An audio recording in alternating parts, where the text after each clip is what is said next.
and welcome back to the NWA 1983 project. I'm your host, Lex G, and with me, as always, is Matt Riley. How you doing tonight, Matt?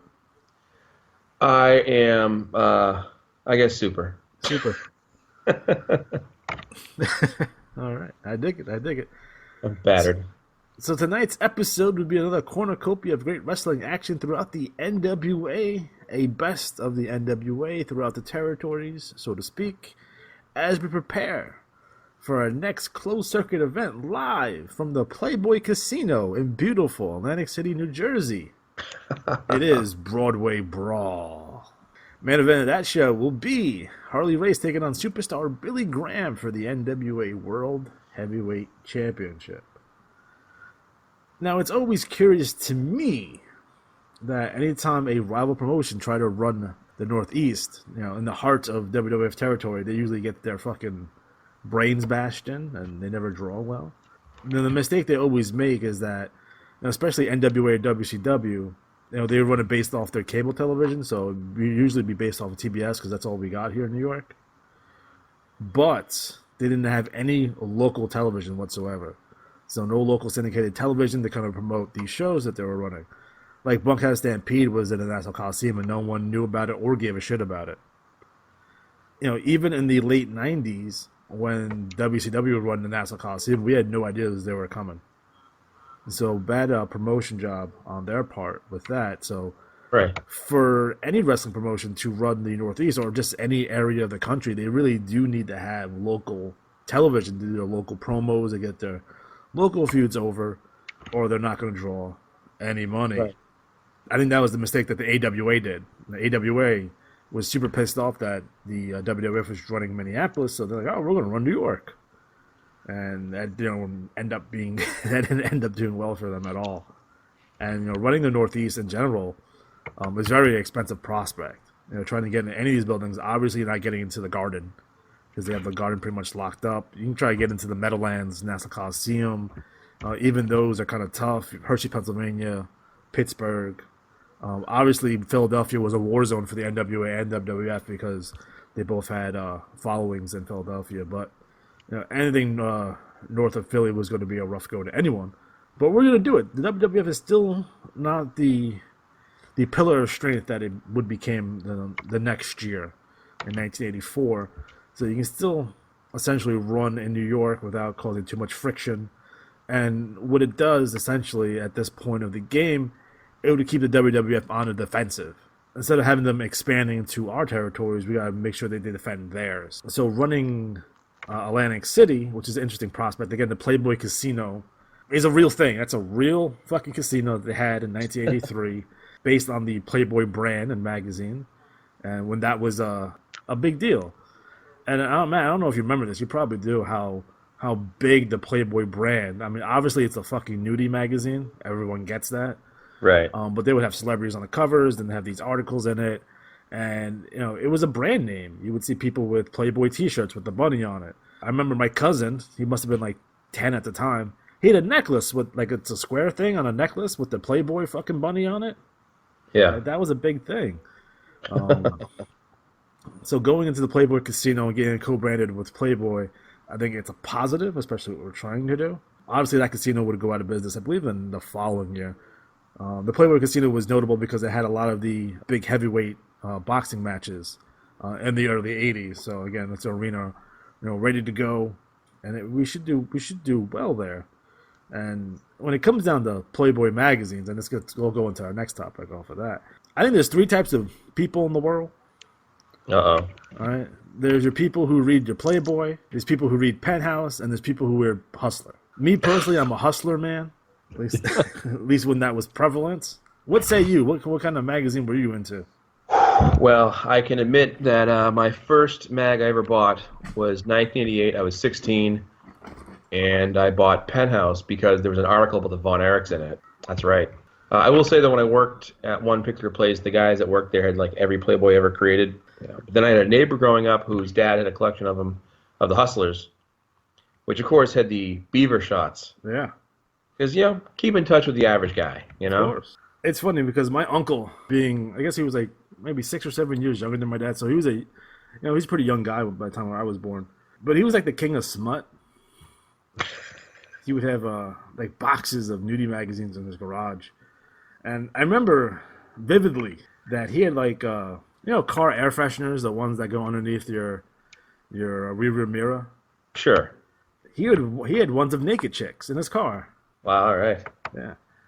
And what's even more fantastic is my uncle used to have these cups, or like girls in bikinis on them, and then when you put like water in them or soda or beer, their tops would like mysteriously disappear when you put water in it. It was insane.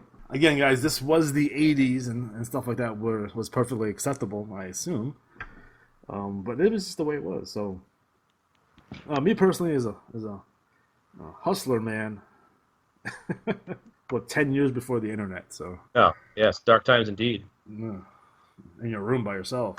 So that will springboard us into our next topic, will be wrestlers and their nudie pics. Recently, Charlotte Flair, I guess her cloud was hacked, her phone was hacked, something was hacked. Right.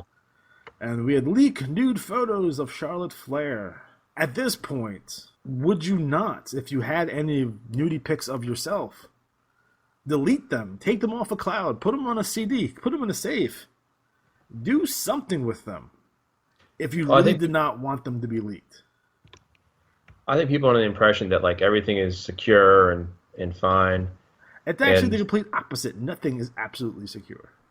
Right. It sucks for her in a ways. I mean, I totally understand it. I get it. These are private pictures. You didn't want them to get out. It can be embarrassing for you. No one wants their mom or their daughter or their sister going through this bullshit. Because it sucks. Right. No one wants fucking naked pictures of them on the internet, especially if you did not authorize it. So, it's a pretty shitty situation for her. Although, I don't think it, in terms of the WWF, and in terms of any of that kind, I don't think it hurts her in any way. I mean, the shit, no. Like, there's celebrities and all types of sports people who have leaked nude photos of them on the internet. They're all over the fucking place. Although if you really did not want these to get out, be more protective of them. I'm not exactly sure why you're exactly taking them, but again, to each their own. Yeah, it's a bizarre scenario. We live in bizarre times currently. I don't understand why people feel the need to take nudie pictures of themselves, but I mean, this is not the first situation of that. This has been going on. I guess the first one of any note was the Pamela Anderson, Tommy Lee tape that came out in the 90s, and maybe some prior to that, but that was the one of any mainstream significance until, Paris Hilton, Kim Kardashian, that kind of stuff. And a lot of them, has taken this and really kind of made a career out of it, so to speak. It is what it is at this point. But, what a lot of celebrities do now is they fucking just no-sell it. They fucking no-sell it. They don't give a shit. Yeah. Kate Upton didn't give a shit. Ariana Grande didn't give a shit. They just kept it moving. And I think, if you're a WWE superstar and you get some naked pictures of yourself that got hacked from your, computer or whatever, no sell it, keep it moving, whatever the fuck. I don't think it's that big of a deal in terms of, to you personally, it's not that big of a deal. I did look at them, of course I did. For fuck's sake, who wouldn't? Anyone says, I'm not going to look at those. I mean, you're lying to yourself because we all know that you did. It's okay. I'm curious like the next man. Like, oh, I wonder what she looks like naked. Oh, now I know. Yes. I think we did the page thing a couple weeks ago, or episodes ago, I guess. And same idea. Like, there are... Page is 100 times worse. And here's why. So he's in a three-way with two other wrestlers. It would be Maddox and Xavier Woods. Xavier Woods still being on the roster. And then someone fucking shot their load on the NXT Women's Championship. Right. That's a big difference than, showing boob pics that boob selfies that you took in the mirror. That's a big fucking difference. Well, the thing I thought about it too is, what if that's sort of like, you get the belt, you get the jizz on it. Like that's your boyfriend jizzes on the belt. That's how they, decree the new champion. You think Flair? You think Flair's belt, the big gold belt, doesn't have fucking jizz all over it? I'm sure it fucking does. Yeah. I'm sure. So. The horse. And I think Charlotte gets another pass again because she is a Flair. And I think everyone in the world has seen Ric Flair's penis in person, with balloons tied to it. That's a true story.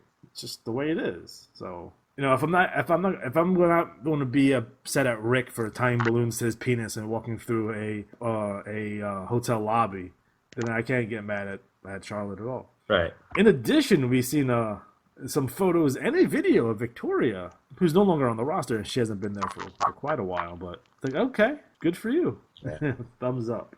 I don't think she made any statements whatsoever. I think she no-sold the shit out of it. Yeah. So, no, if you're a celebrity, if you're a person that's famous, people are going to want to watch either naked videos of you or naked pictures of you. I mean, that's our society in general. Hell, Playboys back in the day when they used to have celebrities on them, those used to be their highest selling, issues. Yeah. No one cares about the college girl from Kansas. Everyone wants to see, who was Joe Beth Williams nude. Yeah.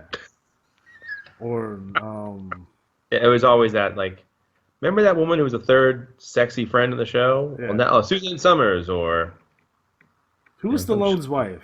She's in Rocky IV. Stallone's wife? Yeah, the one that was like hooking up with Flavor Flav. Oh, Bridget Nielsen? Yeah, I remember hers was a huge fucking deal. And it's funny because WWE themselves have put women in. Would it be Chyna, Miss Sable, Maria Kanellis? A lot of women in Playboy magazine, and there's hasn't been an issue. Obviously, they probably wouldn't do that today. Although Playboy doesn't print nude pictures anymore. Oh, they're bringing them back. Are they? They are. Good for them. Guess why?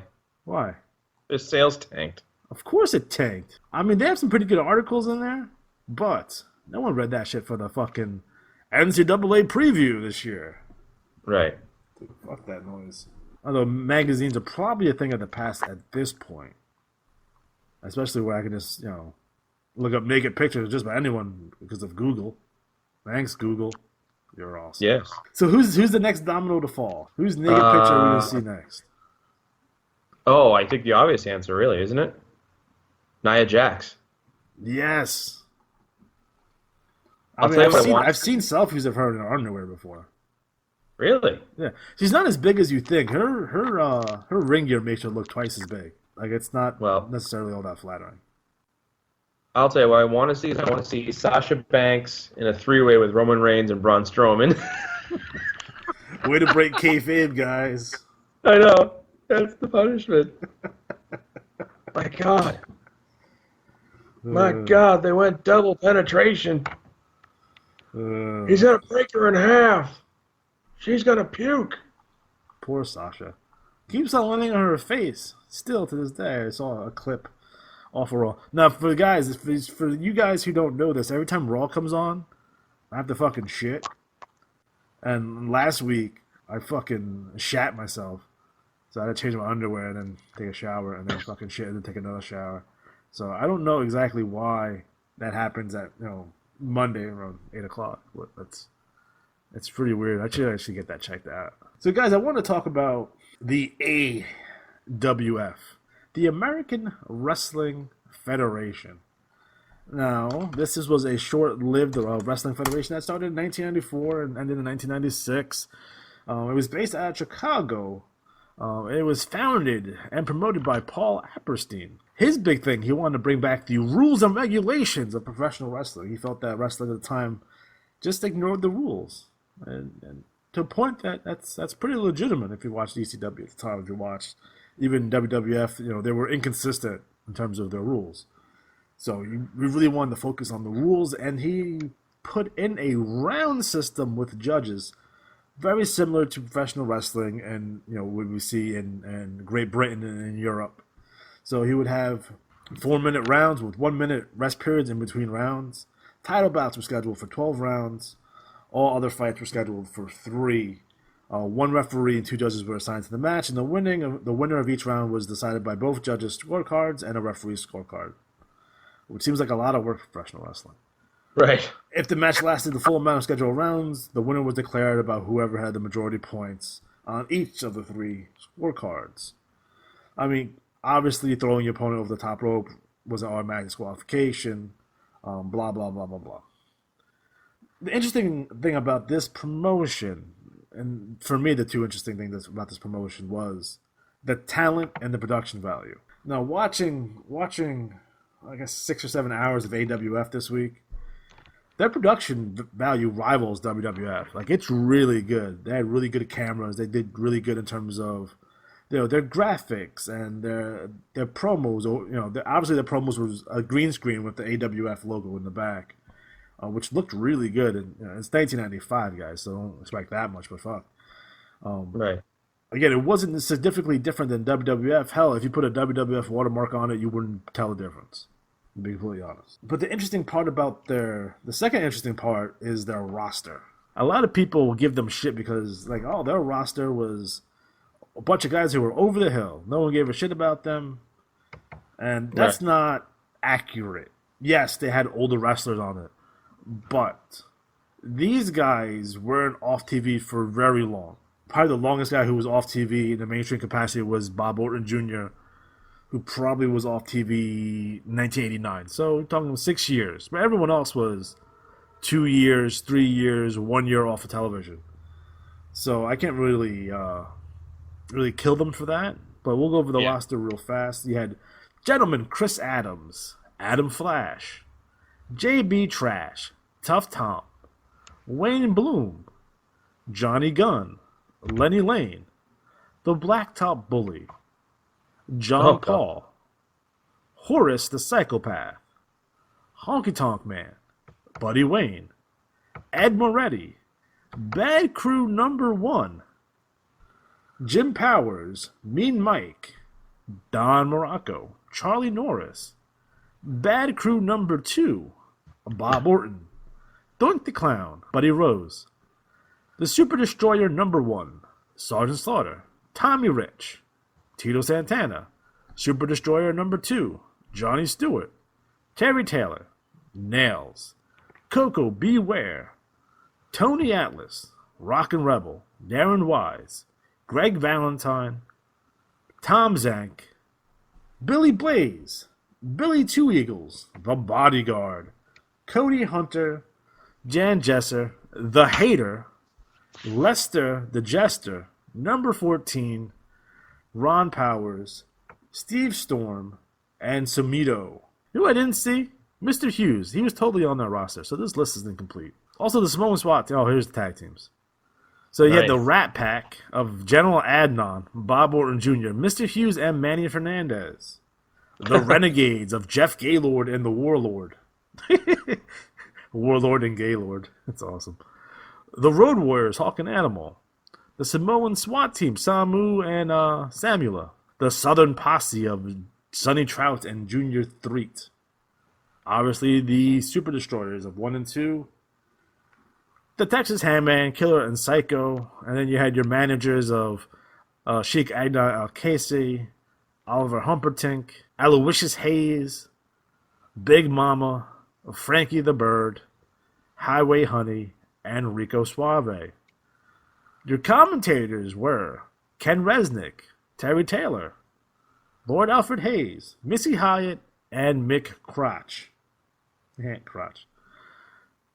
Interesting referees here. We have Bill Alfonso, Billy Silverman, Gary Gunke, and Jesse Hernandez.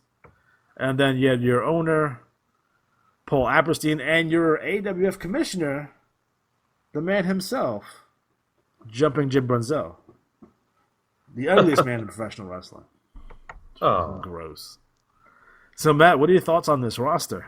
Well, in our previous don't forget, it's 1995, so just right. Be clear on that. You want to get people to watch because of some of the names, and then what you end up doing is you use them to build your next level stars. I don't think they really did a good job of that, but they do it at all.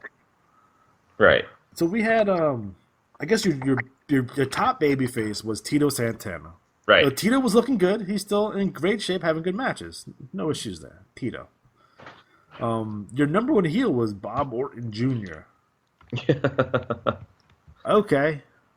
I mean, obviously he's a great tactician in the ring. Didn't lose too much, off of his heyday, but as a lead heel, I don't know if I would put Bob Orton in that spot.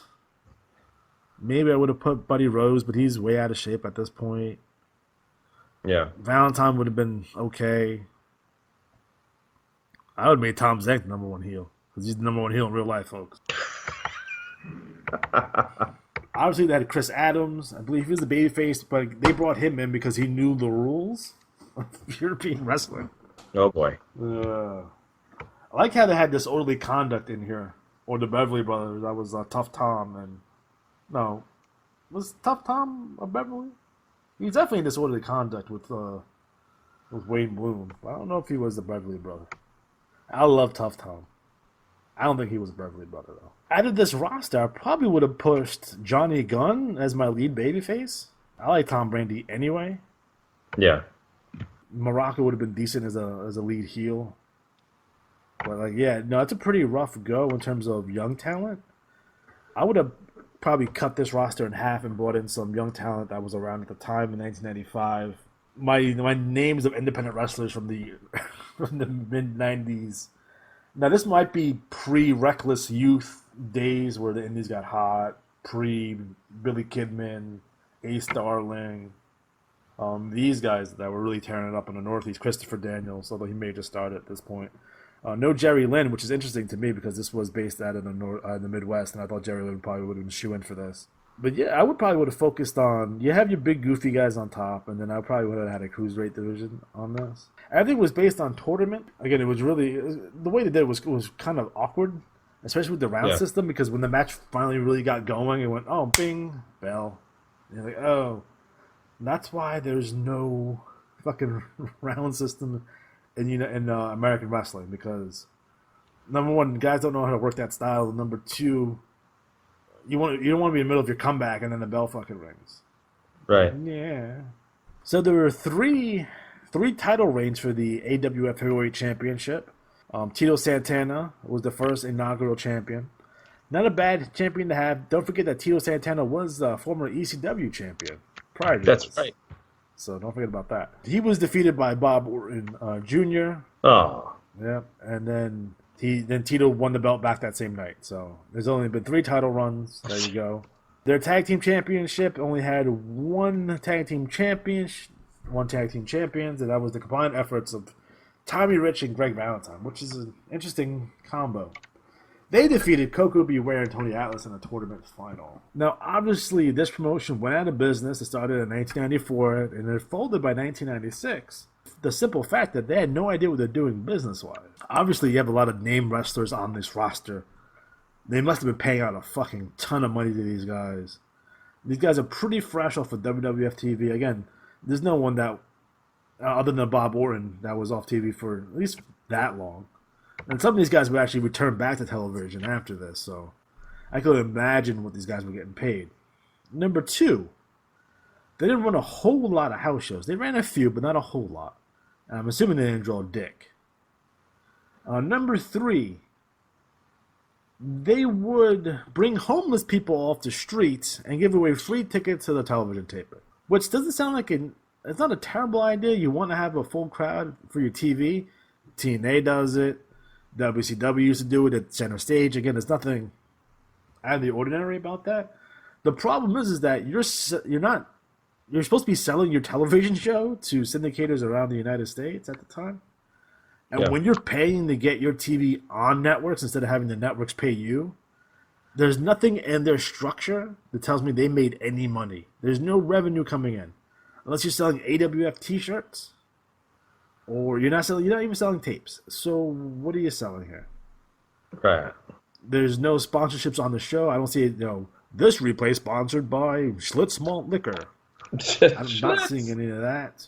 So overall, that's pretty rough in terms of trying to make any money in professional wrestling. Now, if Paul Apperstein just wanted these are my favorite wrestlers when I was a kid. I want to have a wrestling promotion. Run it for 2 years, and then I'm going to shut it down. Then he accomplished his goal.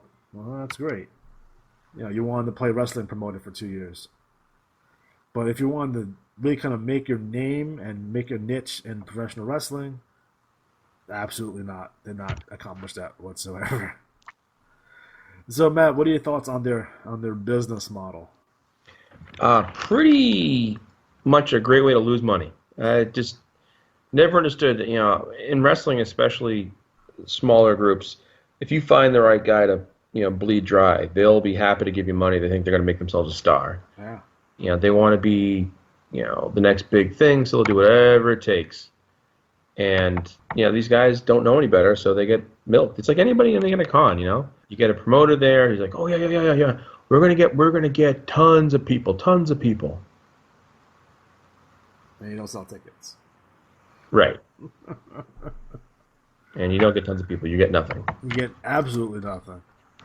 Paul Apperstein, a name not often talked about. I don't know nothing about the man. Let's see what the computer says about him. 58. He died at 58 years old. I don't know how he got money. I don't know what he did in his shoot job. All I do know that he passed away on September 16th after suffering a heart attack. Passed away September 16th, 2014 after suffering a heart attack whatsoever. Oopsie. I don't understand what he was trying to do. Well, I think he was, like a lot of promoters, trying to make his niche in the business. And I think, for a lot of guys, they just like being in the mix of it, being a part of the show. And, it's that trip, I'm calling the shots, and it's not easy and it's not cheap. So those guys do what they can to get their taste of the business, and then they, lose their money. So that's kind of how it works. I think what the sad part of this is, they had something. Watch those shows again. They had something there. Their matches are not the greatest, but they're good enough. But in terms of that production value they had, it's like, it looks just as good as, it doesn't look like a fucking bullshit fucking indie. It looks fucking great. Well, I think you got to consider too is that what we're looking at here is their attempt to be big league, and they didn't really get there. So, you got to think of if they're not getting money, they were hoping to get money from where? Well, from investors to say, okay, we'll throw money in this, bleed us dry. Unfucking believable. I wonder who was booking. Since Tito was the champion, I'm going to say it was Tito booking. I think that's a safe assumption. With that statement? Maybe Slaughter. I would say either Tito or Slaughter was booking it. Well, why would an organization use the round system, you think? I think they were trying to go for some kind of different look. It could be as simple as, when you talk about Saturday Night Live and how they fall in love with a skit and they keep beating it to death. Yeah. Well, same idea. Someone said, I have an idea.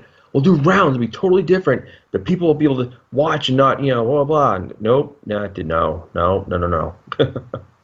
And like we were saying before, just when the action gets going, you got to stop. Only way I could see that being any kind of effective is if you put like a commercial break, like we're gonna have go 5 minutes, hit a 5 minute, a 2 minute commercial, give the guys a chance to catch their breath. But whatever. I don't think they even had commercials that they'd be making money. Well, then, make them up.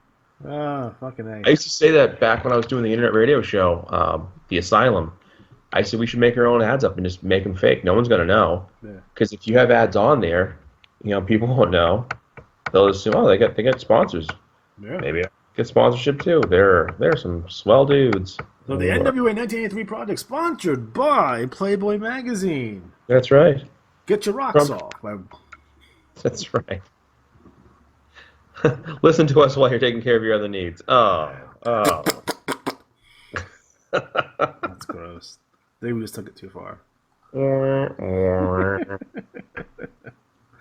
So that is the AWF in a nutshell. Now, I had the pleasure of watching this promotion when I was a kid back in 1995, and I really did enjoy it back then.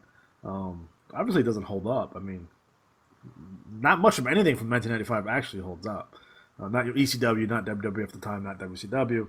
But it was fun. I did enjoy it when I was... That was good stuff. Greg Valentine, back on TV. He's back! He's going to get another run with WWF, I know it. I don't think they were heavily covered in the Aftermath. I don't remember at the time anyone talking about it on the Aftermath, and I'm assuming in the dirt sheets no one were fucking talking about them. No one. Like, Meltzer didn't give a shit. Speaking of smart internet fans... Uh-oh. Dirt sheet guys. I think I've made a point of this on another show. I see people online arguing about who the best wrestler is and blah blah blah and what was the best match of all time and blah blah blah, right? And they always go back to the one thing that I don't comprehend whatsoever, especially if you're a wrestling fan. It goes back to the Hogan Andre thing. Hogan is the best worker of all time because you drew 96,000 people to the Silverdome. Hogan and Andre is the best match. in the history of wrestling because it drew the most money. What are you talking about? I don't understand I understand the concept. I understand, and I've talked to a couple different people about this. I understand the concept of it, doing big business, drawing money, that kind of stuff. But when you take a look at best matches, best wrestlers, me personally, I don't give a fuck what the WWF did in terms of their business. That has zero effect on me whatsoever. I am no longer a stockholder. I'm not making money off that shit. I don't care if they draw or not. That has no effect on me whatsoever. And for 99% of the fans out there, it has zero effect on them whatsoever. Now, that opinion is different. If you work in the business, used to be a wrestler, used to be a referee, used to be a promoter, then of course your outlook on it is going to be completely different. But if you were never any of these things, what a certain buy rate, rating, or fucking ticket sales should have no bearing on how you feel about a particular match or a wrestler. That makes zero sense to me. Now I understand it. And this is why I understand it. Unlike other sports, so we can argue about who the greatest baseball player is of all time, right? We can argue about that. And we always have stats to back up our arguments. So-and-so had the most home runs. So-and-so had the best batting average. So-and-so had the best, the greatest amount of stolen bases. Yada, yada, yada. In terms of wrestling, there's no stats. So what they're trying to do is they're trying to make something that's 100% subjective, objective. And that's impossible to do. You can't do that. People who say that so-and-so is the best wrestler of all time because he drew this much. Mm-hmm. It's the equivalent of someone saying that McDonald's sell the best hamburgers in the world because they sell the most hamburgers. Clearly. Anyone who's ever eaten McDonald's their entire life, they give you the drizzling shits, first of all. Yes. And they do not have the best hamburgers. They just don't. I'm an In-N-Out man myself. I don't know about you. But it's also like saying this year's summer blockbuster, the movie that made the most amount of money this year, is going to win the Academy Award. How often does the highest grossing movie in a particular year win an Oscar? How many times does that actually happen? It's happened a few. Hasn't happened a lot. So What are we saying here? I don't work in wrestling. I don't care if Vince makes no money. I don't give a shit. I don't care. Why should I care? There's no reason for me to care. I'm going to like what I'm going to like, and fuck you. How about that? It makes no sense to me. It's a ridiculous statement. Again, I understand why it exists. I understand why it happens. I understand why people make that argument, but unless you have worked in professional wrestling in any capacity whatsoever, to be a referee, a promoter, if you brought jackets to the back, if you're a wrestler, if you're Bret Hart, then obviously that point of view is valid. If you're a fan, just like me, and I'm nothing more than a fan, that's all I am, that's probably all I ever want to be, then fine. Who the fuck are you? You don't work in wrestling. Just because you watched fucking 24 fucking shoot interviews and you listen to wrestling podcasts, you think you're in wrestling. And that don't make no sense. You think you're in the business. You're not in shit. That shit makes me mad. Because no other either sports or entertainment, other than probably hip hop, rap music does that too. Hip hop is probably the only other form of entertainment that use sales, record sales. They use so-and-so is the best rapper because he sells the most records. I've heard that in terms of hip hop quite a bit as well. But that's it. I'm not in the business. I have my own business. I don't have to worry about. I can't worry about a business that I'm not in. I'm gonna look for quality matches and it's gonna be what I like. If I like technical wrestling, I'm gonna like technical wrestling. If I like flippy shit, I like flippy shit. If I like fucking like brawls with blood and guts and chairs and tables, I'm gonna like that. Those opinions are not invalid because that's what you like. If you think Roman Reigns looks like a greasy Puerto Rican, then he looks like a greasy Puerto Rican. I don't know what to tell you. He looks sticky. He looks fucking sticky. Samoans don't look sticky like that. Another thing that gets me about fucking promoters, writers, bookers, when shit sucks, they blame the fans. Oh, these guys are too smart. They're fucking booing that shit. Yeah. Like, no, how about booking better shit, first of all? How about you do that? Book better stuff. Don't blame the fans. It's stupid.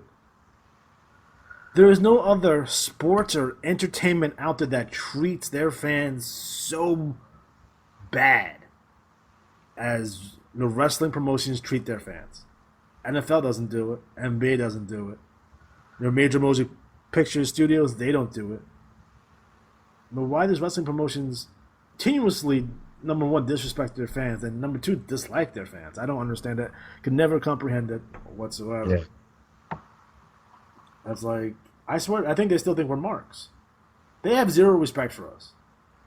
A lot, not all, but a lot of people who are involved in professional wrestling have zero respect for the fans.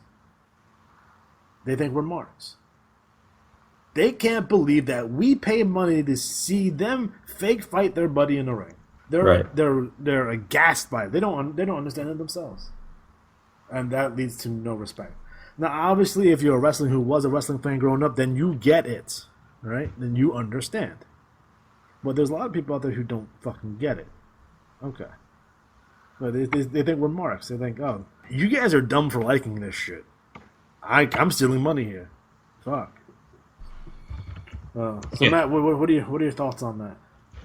Well, I agree. I think what happens a lot is they think they're suckers because oh, you guys bought this, you guys bought into that, and instead of just saying, well, let's give these guys their due because they stuck with us through some bad times or whatever, they have a good chuckle. And what ends up happening is you have really no respect, so you don't treat them well. You think, well, they'll come back. We'll go to another town and we'll get fans there. Yeah. It reminds me of an interaction I had with Rip Rogers 2 days ago. First of all, Rip Rogers is awesome, and I love the guy. I think he's fucking awesome. He made a comment on Twitter about, I miss the days when we were on the road with the Poffos, Ronnie Garvin, Pistol Pez Wally. I think he said a couple other guys. And I said something back to him like, I hate the fact that Ronnie Garvin doesn't get his due, and he gets shit on by a lot of the fans. And his response to that, fucking Ronnie doesn't care. He's on his boat. He doesn't care what a bunch of marks think. My response to that is like, I know Ronnie does not care, but I care because I like Ronnie Garvin. As a fan, am I not allowed to stand up for him? He thought about it for a few minutes, and he was like, yeah, you're right. Thank you for standing up for Ronnie. So it's almost like the initial defensiveness. It's like, yes, I know Ronnie does not care that people shit on him. I understand that Terry Taylor does not care that people he's a fucking punchline. I understand that. I understand that Coco Beware, a lot of people think he's the worst Hall of Famer of all time. I don't think he really gives a shit because he gets a check. I get that. Right. But you have fans. There's people who love fucking Coco Beware that have to sit here on the internet and defend him against people who fucking constantly shit on him. You know what I mean? And hey, but it's that automatically. It's old school kind of. They think we're fucking marks. We read a dirt sheet. We're a fucking mark. And it's funny to me when it comes to exposing the business, right? Backstage stuff, right? All the other entertainment entities have embraced this. For example, when DVDs were fucking big, why would someone buy a DVD of the movie that they saw in the theater? Because it had fucking special features on it. It had fucking director's commentary. It had the making of, right? It showed you all the backstage stuff of this movie. Didn't hurt the movie for us. You exposed, how this special effect was on. It didn't hurt the fucking movie. Right. Actually, it made us closer to the production. It made us more vested into the product. And I know wrestling is a slightly different entity than that, but, come on. I think a lot of people who are currently in wrestling, a lot of the promoters, they think really little of us. It goes back to Dixie Carter's statement when she was at that congressional hearing regarding steroids, and she once said a statement that, have you guys ever watched The 40-Year-Old Virgin? And the guy was like, yeah. He's like, that's our fan. She said that? Yeah. A lot of these guys' minds, we are, guys who live in our mother's basement, constantly on the computer, make no money, can't get laid in a whore fucking factory, which that's probably a very small percentage of our fans. Right. You know, me personally, I own a home, 3 wonderful children, drive a nice car, I have a good job. You know, wrestling's a hobby for me. Right. You know what I mean? I'm into my hobbies. I'm passionate about professional wrestling. I'm passionate about a lot of other things too. And if you're passionate about something, I want to know everything I can know about it. That doesn't make me some sort of weirdo that lives in my mom's basement. Well, I think what they do is they rationalize it and go, well, we have we have our fans, and are some of them, you know, those 40-year-old virgin types? Absolutely. You know, that doesn't mean that they're all that way. And I think that's their problem. Like, you know, we don't sit there and go, well, every wrestler's a dumb lunkhead.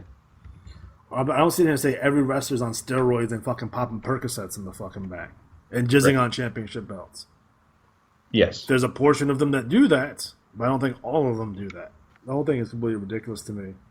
I don't understand why wrestling promotions treat us this way. I don't understand why we allow us to be treated this way. I don't even understand the way the fans think. It's like when they argue with other fans. Now, we just seen it on Twitter with that guy from Kings of Leon, where wrestling fans are notorious for fighting each other. But when someone shits on professional wrestling, they will go after that person with a fucking vengeance. And you see it with that guy from Kings of Leon who, to be honest, I don't know who they are. Apparently they do music for 14-year-old girls, is what I hear. Again, I've never heard of them before. But yeah, from guys in wrestling, from Jim Cornette to just fans that fucking going after this fucking dude. The guy came out later and said, "Oh, I was just kidding. I was just kidding." And he went, you know, basically what he said is like, so this guy is named, all right, so Kings of Leon bassist Jared Fotherwill stated, "Hey adults, let's maybe not watch professional wrestling, you know?" And I was like, wow, okay. I mean, are you just trolling? Are you mad that you once thought wrestling was real and like Santa Claus, when you found out he wasn't real, you got really fucking mad and hated Santa and now you hate wrestling? Right. Are you trolling wrestling fans? Are you trying to get, you know, wrestling fans to follow you and to know who you are? Are you trying to be a heel? What are you trying to do? Right. I always think of, oh my God, it was the SNL skit with William Shatner at the convention for the Star Trek fans. Yeah. And he's making fun of, "You idiots, go home, kiss a girl, get out, live life." And then they're like, "We're paying you a lot of money for this." And of course, that was a presentation from the evil captain. They were like, "Hey!" But it's true, you know. I think the problem they have a lot of days is you can see a lot of the fans interact with the wrestlers and they want to be part of the show. And the very best heels understand that and mock them for it. Right. You know, you're not the reason we're here. You'd be here, you know, because you cheer guys like that. I'm here, you know. Right. I do think that, you know, sometimes people get carried away, obviously. Well, clearly. But I think that guy was just trying to take pot shots at people. And he was not really aware of how it was going to go over. Yeah, not good. I think people really underestimate the amount of wrestling fans there are in the world currently. Look at WrestleMania. That draws 70,000 people like every year at this point. They sell fucking domes. Yeah. You have 1 million subscribers on the WWE network currently. And those are just WWE fans. It's not counting all the people who watch shows on the independents, not counting your Ring of Honor fans or your TNA fans. Yes, they do cross over, but you're not counting those. Right. I don't understand what this guy was doing. I don't know. Are you looking to... Maybe if I talk shit about wrestling fans, they'll put me on WWE TV. Right. Which I wouldn't do because it's such a bad precedent, by the way. So, fucking guys. These fucking guys. It reminds me when I was a kid, you know, a lot of people probably went through this. A lot of guys probably went through this where when you're a kid, you would have to constantly defend your fandom of professional wrestling. I know I did as a child. After wrestling's hot period, I guess 1990, 91, a lot of people ruthlessly made fun of that they liked wrestling. Now, some people could take it, some people didn't take it. A lot of people stopped watching wrestling because they would get ridiculed for it. Now, we'd hear all the normal stuff, so that shit's fake.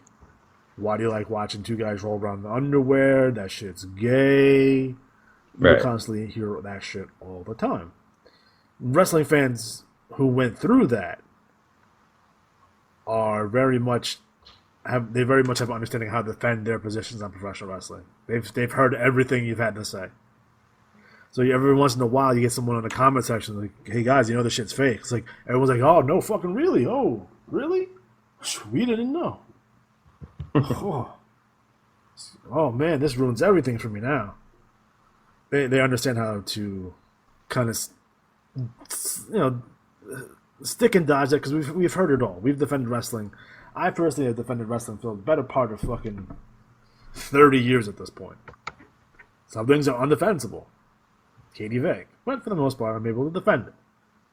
And that's fine. So wrestling fans are really adept on when someone's shitting on wrestling or their fandom of wrestling, they know how to respond appropriately. And they did in this case. So nice job, everyone. That's okay, buddy. You're a good dude. Who are you? You're not relevant. Stop making music for 14-year-old girls. That's basically what they told me. They had that song. What song? I don't know. I have one of their songs on my various travels, but I couldn't tell you which one it is right now because that's kind of how it goes. You know what to say to those guys, right? Fuck those guys. Quickly, I wanted to. I know I showed you this the other day. I don't want to be politically incorrect here. I don't understand. I don't comprehend what I'm saying here. So I want someone to please educate me on this subject. I think we mentioned it earlier, and I'll tell you a little story. So I'm looking at WCW worldwide matches, right, on YouTube, right? And I see a match with, like, I want to say it was Alex Wright versus Arn Anderson. And the description said, buff German boy take on big rough bear. I'm like, what? And I keep on looking through this channel, a couple other channels, and like, this is a joke, right? They're fucking just being funny. I'm like, no, this is serious. This is legit. Like, this is legit. And I guess we'll take a couple minutes out to talk about the gay subculture of professional wrestling. I wasn't even aware that there was one. I was like kind of taken aback. I was like, what?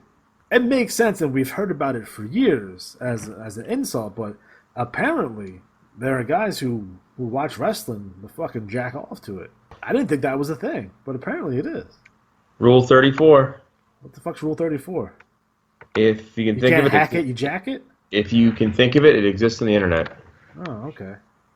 So that's Rule 34. That's weird.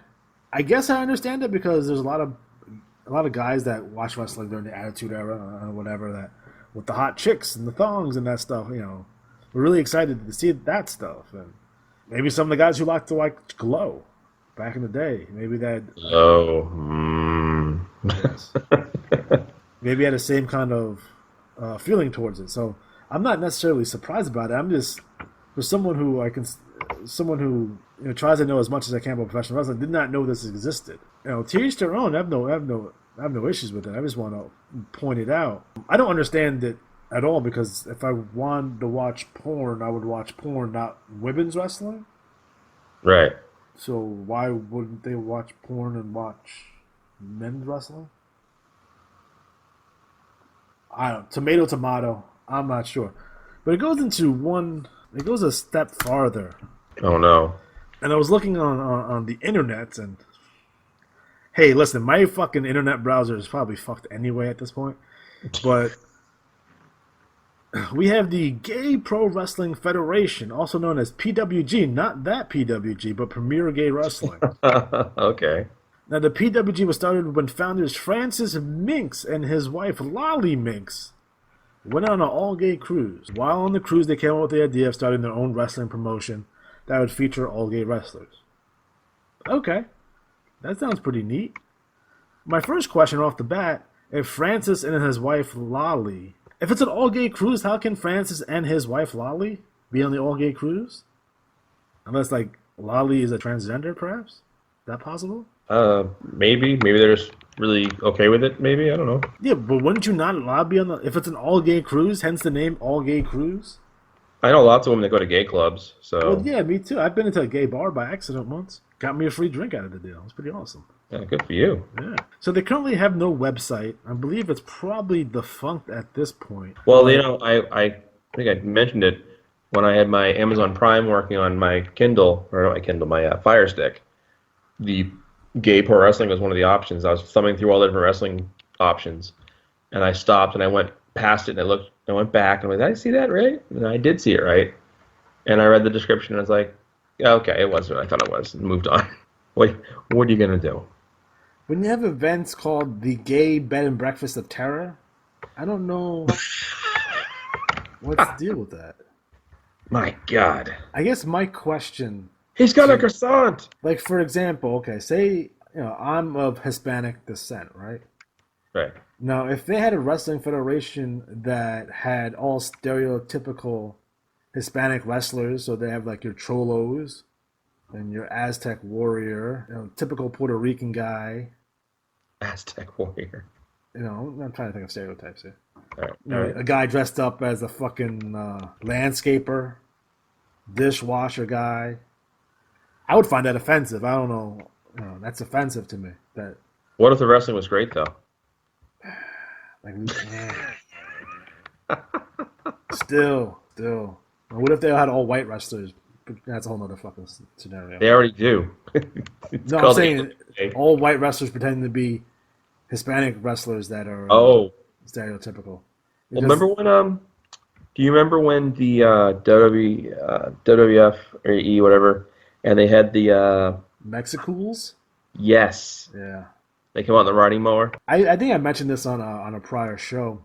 There was a couple of moments where I almost like turned off wrestling for good. Yeah. One was right after the Chris Benoit thing. Another one was after the God thing. Another time was the fucking Mexicools. That almost completely destroyed my fandom as a whole on that. But I'm just curious about what gay men think about this federation. And they're clearly over the top gay stereotypes, right? Right. Like, are you cool with that? Are you not cool with that? Is it like, I don't know. To me, it looks like, why can't they be gay and wrestlers? Right. Well, I always use the example of I went on an audition once in Boston, and I auditioned, and I had to read the part, and there was like 4 people at the table, and the woman was the director. I was like, okay, can you read that part again like this? So I was like, all right, do an Australian accent, do this accent, do that, okay.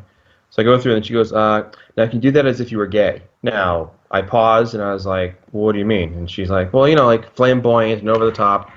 So I think what she wanted was the flamboyant, fop, generic stereotype. All right. But I thought to myself, what if I was gay? I'd be pretty on grounds to be like, F you, No need for that. But again, that's just the world we live in. Again, to your point, like, remember they were going to do the gay angle a couple times in wrestling? Well, they've done it with Billy and Chuck. Right. I think they're currently doing it with Fandango and fucking Tyler Breeze. I think that's a gay gimmick. I'm not even really sure. It might be. Are they fashion police? It's weird. They are, and I will say this: I watched the skit the other night they did. Yeah, was it good at least? Yeah, it was all right. It was hokey. It was kind of a shades of Southpaw wrestling. Okay. Lodi and Lenny were gay. They were the Rainbow Express at one point. Right. I don't know. Like, if the wrestling's good, the wrestling's good. I'm not sure if there's any tapes of this. I would watch it. It doesn't help that stereotype, though. No. So, guys, let me know what you think about gay premier wrestling. Have you ever watched gay premier wrestling? Is it any good? And if you're gay, are you offended or are you not offended? Do you not care? Well, let me know. All right, guys. So, on that note, we're officially running out of time. Join us next time when we are live from the Playboy Casino. A lot of sex talk on this episode. Weird. Yes. Live from the Playboy Casino. Again, main event will be Harley Race taking on Superstar Billy Graham for the NWA World Heavyweight Championship. Also on that show, you will see Dusty Rhodes taking on Kevin Sullivan, and a return match from Kingdom Come. Should be phenomenal. Should be fantastic. You guys are going to love it. So for Matt Riley, I'm Lex G. Have a good night.